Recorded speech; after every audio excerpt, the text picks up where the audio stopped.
The city lights blurred past the cab window as Widen leaned her head against Taehyung's shoulder. His hand rested loosely over hers, thumb brushing across her knuckles. "You're awfully quiet," she murmured.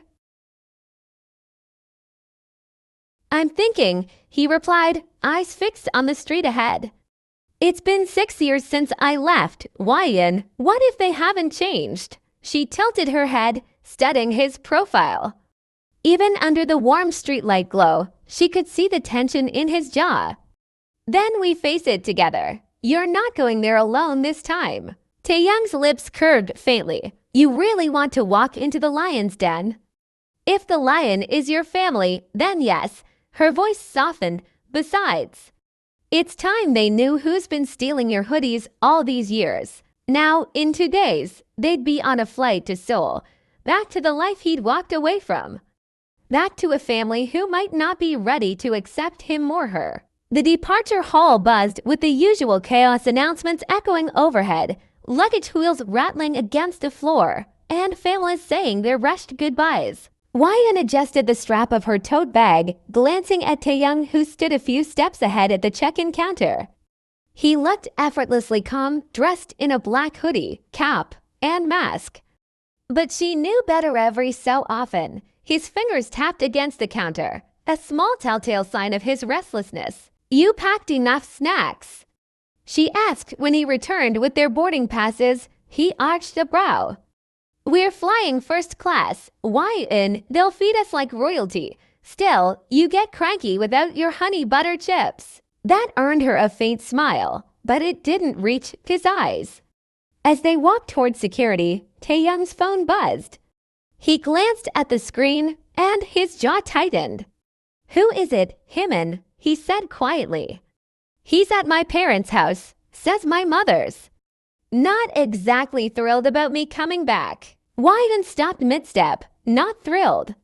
"She thinks I'll cause trouble." He tried to make it sound like a joke, but the way his voice dipped told her it wasn't. "Trouble," Widen muttered under her breath, "like daring to follow your own dreams." He gave a dry chuckle. "Exactly that."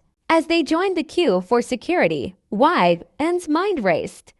She had imagined awkward dinners and polite smiles, but this felt like something else, like walking straight into a storm that had been brewing for years.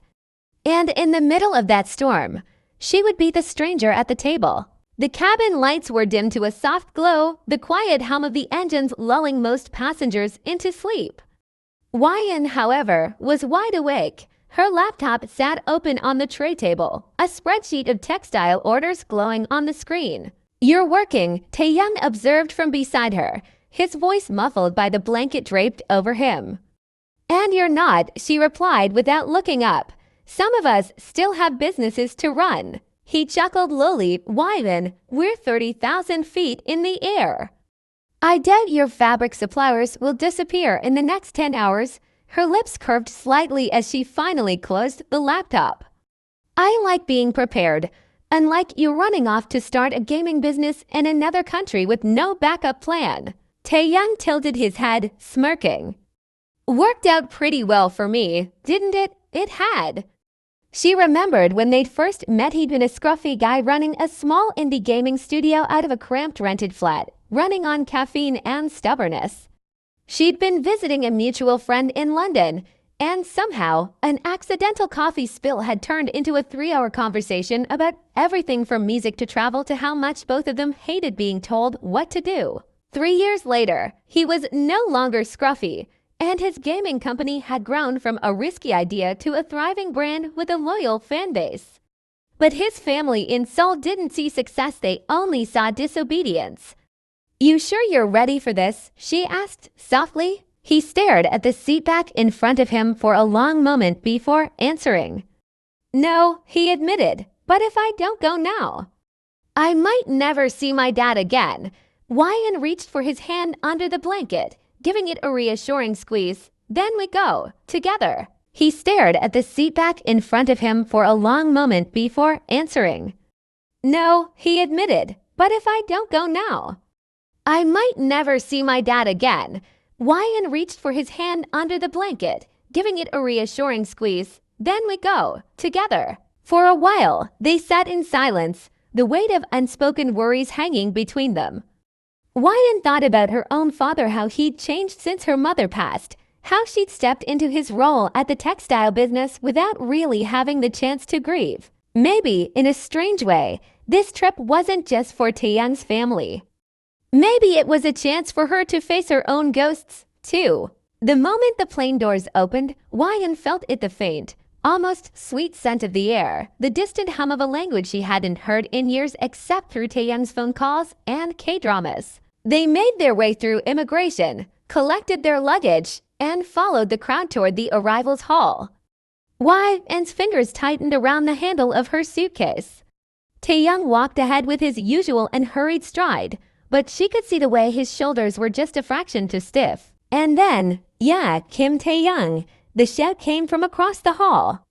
Widen looked up to see a man weaving through the crowd with a grin so wide it was almost blind. "Took you long enough," Taehyung called back, dropping his suitcase to pull Jimin into a tight hug. Widen couldn't help but notice the way Taehyung's whole body seemed to relax in that moment.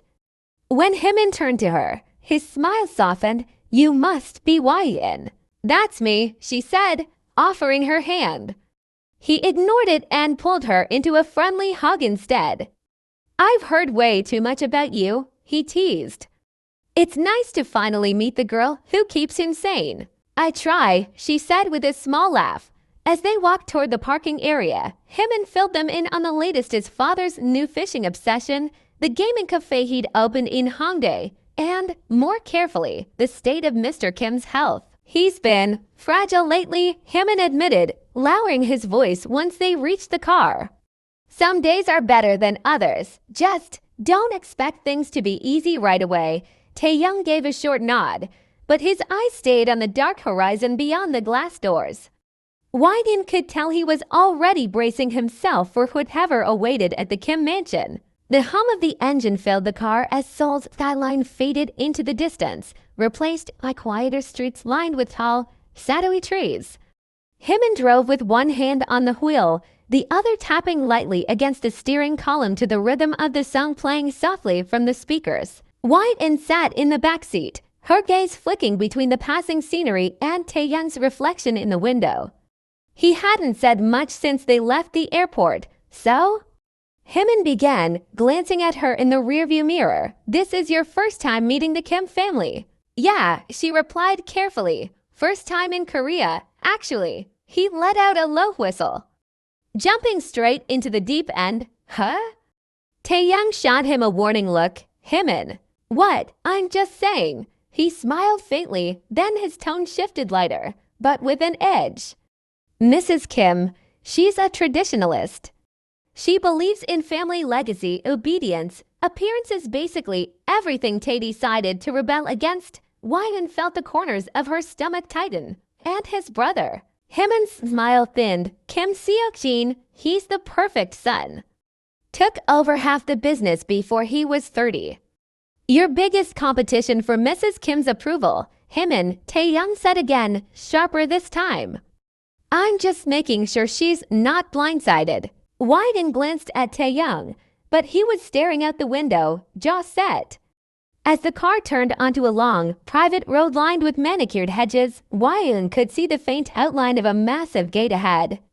Beyond it, lights glowed against the night sky, warm and golden, but somehow distant. It looked nothing like home. Jimin slowed the car. "Well," he said quietly, "welcome to the Kim estate." The iron gates swung open with a slow mechanical hum, revealing a long driveway lined with cherry blossom trees, their branches swaying gently in the night breeze. The car rolled to a stop in front of a sprawling, modern Hanok-style mansion, glass, wood, and stone blending together in an almost intimidating display of elegance. The iron gates swung open with a slow mechanical hum, revealing a long driveway lined with cherry blossom trees, their branches swaying gently in the night breeze. The car rolled to a stop in front of a sprawling, modern Hanok-style mansion, glass, wood, and stone blending together in an almost intimidating display of elegance. Before Widen could fully take it in, the front doors opened. A woman stepped out, tall and poised, dressed in a cream silk hanbok that shimmered under the porch lights. Even from a distance, Widen could see the way her presence seemed to command the air around her. Taehyung, the woman's voice broke slightly, and for a moment, her eyes softened. She moved down the steps with surprising speed, stopping just short of him. My son, Widen stood a little to the side, watching the moment unfold. Taehyung's lips curved into a small, cautious smile before he stepped forward and embraced her. "It's been a long time, Mother," he said quietly. She pulled back, her hands lingering briefly on his arms as if making sure he was real. But then her gaze shifted past him, landing squarely on Widen. Something unreadable flickered in her eyes. "Mother," Taehyung said, stepping aside, "this is why I'm my girlfriend." "We've been together for 3 years. Widen took a small step forward, offering a polite smile. "It's an honor to meet you, Mrs. Kim." The older woman's lips curved just barely, but the smile didn't reach her eyes. "Welcome," she said, her tone perfectly courteous yet strangely cold, like a winter breeze sneaking through an open window. Wai's own smile didn't falter, but she felt the temperature drop between them. Jimin cleared his throat, breaking the silence. "We should head inside." "It's late." As they followed Mrs. Kim through the grand doors, Widen told herself it was just a first impression. But deep down, she knew this wasn't going to be easy. The dining table stretched so far that Widen felt as if she needed binoculars to see the other end. Every plate, fork, and glass gleamed under the warm chandelier light, the arrangement so flawless it looked like it belonged in a museum, not a home. Seokjin was already seated when they arrived, his smile polite but unreadable. "Tae," he greeted, rising just enough to clasp his brother's hand. "It's been a while, 6 years," Taehyung replied, voice flat. "And this must be Widen," Seokjin said, turning toward her. His tone was friendly enough, but Widen could feel him assessing her, the way people do when they're trying to measure where you fit in their world. Mrs. Kim took her seat at the head of the table, smoothing her hanbok skirts. "You've arrived just in time," she said, her eyes drifting to Taehyung. "Lai was here earlier, helping me arrange the charity gala for next week." Such a graceful young woman, she would have stayed for dinner, but she had to meet her parents. "Why?" Anne's smile stayed in place, though the name Lai lodged in her mind like a tiny splinter. She'd heard it once before briefly when Taehyung had mentioned his mother's favorite family friends. Dinner began in silence except for the gentle clinking of cutlery. Taehyung spoke to Seokjin about business, Jimin cracked light jokes to ease the tension, and Widen focused on not spilling soup on the pristine tablecloth. Then, halfway through, Mrs. Kim set down her spoon. "Taehyung," she began, her voice calm but edged with something sharper. "You're 30 now. When do you plan on giving us a grandchild?" The spoon in Anne's hand froze midair. Taehyung's brows furrowed. "Mother, I'm only asking because Laya has always said she wants a big family. And she's at a perfect age for it." Mrs. Kim's gaze shifted to Widen, her expression perfectly polite, yet heavy with meaning. "Of course, some women these days prefer their careers to motherhood. Not everyone is suited for both." Anne's chest tightened, but she met Mrs. Kim's eyes head-on. "Some women," she said evenly, "can do both if they choose to." The air at the table went still. Jimin glanced between them like a referee sensing the start of a match. Taehyung set down his fork, his tone firm. "Mother, Widen and I will decide our future ourselves." "That's not up for discussion." Mrs. Kim gave a faint smile that didn't reach her eyes. "Of course, just remember that family comes first." Especially for a Kim, Widen didn't miss the way her mother-in-law-to-be's words wrapped around her like a warning. Widen kicked off her heels the second the bedroom door closed behind them. Well, that was a dinner straight out of a political drama. Taehyung loosened his tie, watching her with a faint smile. "You held your own." She plopped onto the bed with a sigh. "Your mom." Widen paused, searching for the right words. is like one of those villains from a book who smiles while plotting world domination. Taehyung chuckled under his breath, sitting beside her. She's complicated. Complicated. Widen shot him a look. She introduced another woman as if she's been auditioning her for the role of Mrs. Kim. Dropped the grandchild Bob in the middle of dinner and practically told me I'm unfit for the job. That's not complicated, that's calculated. He exhaled slowly, running a hand through his hair.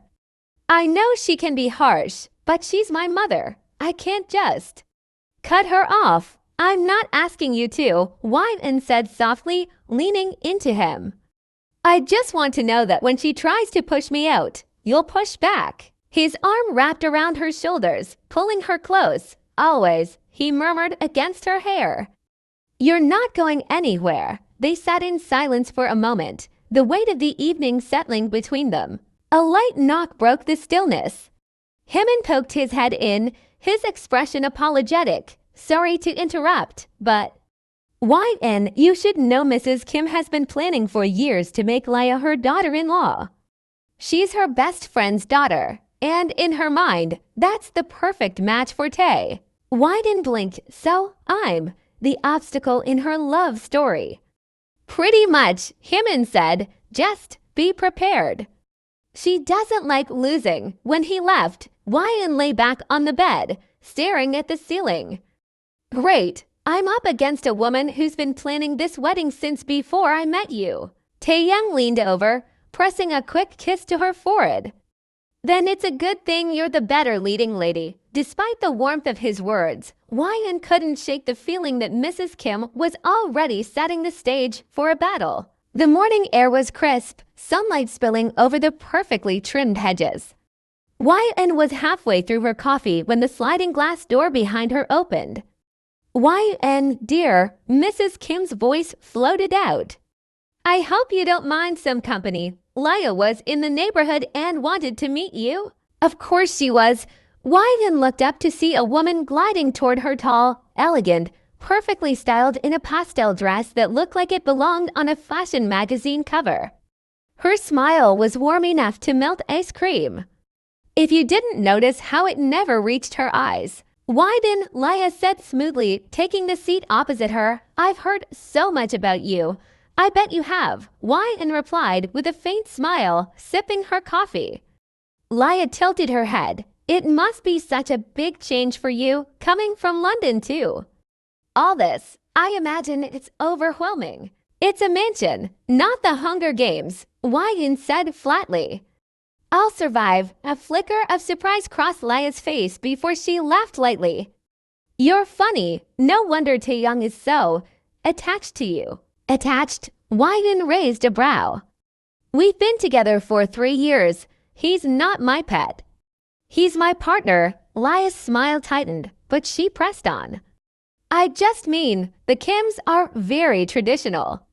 Marriage, children, the family name, it's all very important here. Not everyone is ready for that kind of life. Widen leaned forward slightly, her tone casual but sharp. Well, lucky for me, I don't live my life based on someone else's checklist. And if Taehyung and I decide to get married or have kids, it'll be because we want to, not because it's on a family agenda. For the first time, Laya's polished composure cracked just a little. Mrs. Kim, who had been standing nearby pretending to admire the garden, cleared her throat. Laya, dear, why don't you join us for lunch later? Of course, Laya said, but her eyes stayed on Widen a moment too long. As Laya stood and walked away, Widen sipped her coffee again, unfazed. If that's the best your dream daughter-in-law has, I'm not worried, she said under her breath. Mrs. Kim's lips thinned, but she said nothing. Lunch was set up like something out of a lifestyle magazine, perfectly folded napkins, crystal water glasses, dishes that looked too pretty to eat. Widen took her seat beside Taehyung, acutely aware that Mrs. Kim had placed Laya directly opposite her. The conversation flowed politely at first, Seokjin talking about a recent project, Jimin adding light jokes, but then Laya leaned in just enough for her voice to carry across the table. Do you remember, Taehyung, she began, her tone sweet as honey, when you used to bring those prototypes to family gatherings, the gaming ones you'd build in your room. Mrs. Kim's lips twitched into the faintest smile. Taehyung gave a small shrug. Yeah, why? Oh, nothing, Laya said with a faint innocence. It's just. I remember how everyone would try to be polite, even though most people thought it was just a hobby. No one expected you to make it into something serious. Widen could feel the sting in those words. It wasn't aimed at the games, it was aimed at him. And by extension, her. She set down her fork, her tone calm but sharp. Funny how just a hobby is now a profitable business with international clients. Guess he proved everyone wrong, ho. Widen could feel the sting in those words. It wasn't aimed at the games, it was aimed at him. And by extension, her. She set down her fork, her tone calm but sharp. Funny how just a hobby is now a profitable business with international clients. Guess he proved everyone wrong, ho. Jimin smirked into his drink. Seokjin's brows rose ever so slightly. Laya laughed lightly. Of course, I'm just saying it must have been hard for the family to understand at first. The silence at the table was delicious. Even Mrs. Kim's chopsticks paused midair. Taehyung reached under the table, giving Yen's hand a subtle squeeze. She's right, he said simply, his voice low but firm. Laya recovered quickly, flashing another flawless smile. But Yen could see at the faint flicker of irritation behind her eyes. Mrs. Kim cleared her throat, her tone tight. Well, success is meaningless if it doesn't serve the family legacy. Yen's smile didn't falter. And sometimes the greatest legacy is proving you can write your own story. Across the table, Jimin nearly choked on his water trying not to laugh.